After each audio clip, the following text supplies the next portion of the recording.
Hello everyone, in this video of chess analysis, I'm gonna talk about the Rio Gambit accepted of the RUY Lopez, which takes place after the Berlin defense.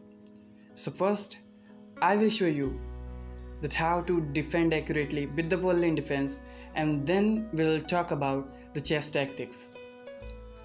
So e4, e5, knight f3, knight c6 and bishop b5, and the RUY Lopez is on the board. Knight f6, black responds with the Berlin defense, castles, and white is offering the e4 pawn, so black scraps it. This is called the Rio Gambit accepted after d4. And after this move there are two common responses. You may shift the knight to there, or you may capture it. So we will discuss the shift the knight to d6 square. It's the main line and most accurate defense. So after this move, white is capturing the pawn. So capturing the pawn is not a bad idea for white, because if you tries to capture the bishop, then this knight is trapped. Can you find the winning move for white? Yes, it's only a4 and the knight is trapped. So after this move, one more line is there. Go for the capture, and after several captures happen, white goes for the trade. And after this move you can see black is having a ruined pawn structure, but having the bishop pair is really good. So both the sides are nearly equal. Now I will talk about the first position that takes place in the Rio Gambit. So after castling, knight captures d4, e takes d4, rook e1, d5, knight takes d4, bishop d6, knight takes c6, bishop h2 check, king h1 and queen h4. This is the first position.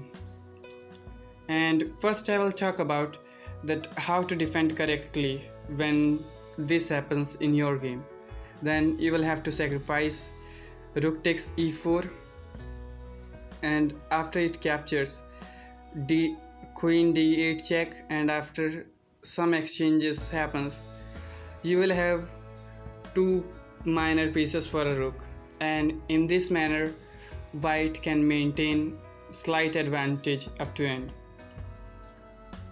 But after queen h4, it is very difficult to find that a rook e4 is winning, means rook takes e4 is winning.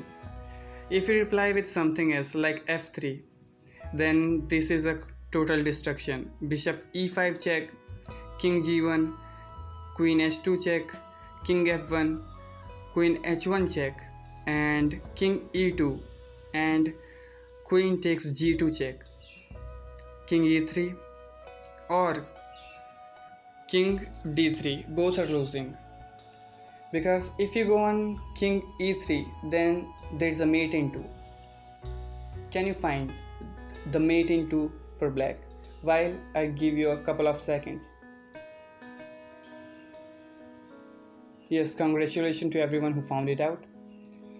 And for others, it's just queen f2 check, and only one legal square is there, that is king d3 and knight c5, and it's a spectacular checkmate. So, or if you play after this move d3, then ultimately it is for the king and the queen, and white is suffering heavy losses.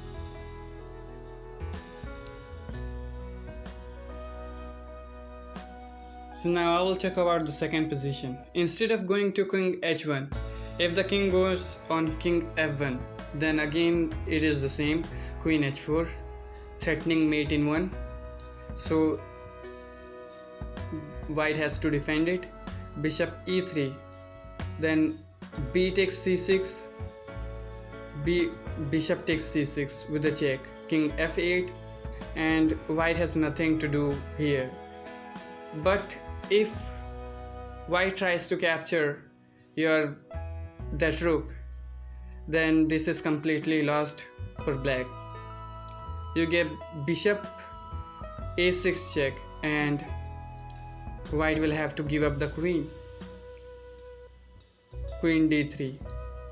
Otherwise, if you try something like rook e2, then this is mate in 4. Can you find mate in 4? You can pause the video here.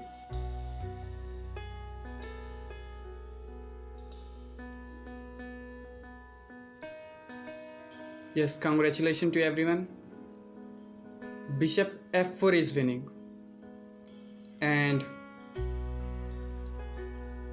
bishop c5 check, a desperate move to check the king, and after it moves, you just give. White is playing f3, queen h1 check, and in this manner bishop g1 is blocking. So bishop e3, using the fact that this rook is pinned, so whatever you play in the next move, it is getting checkmated. So it's a checkmate.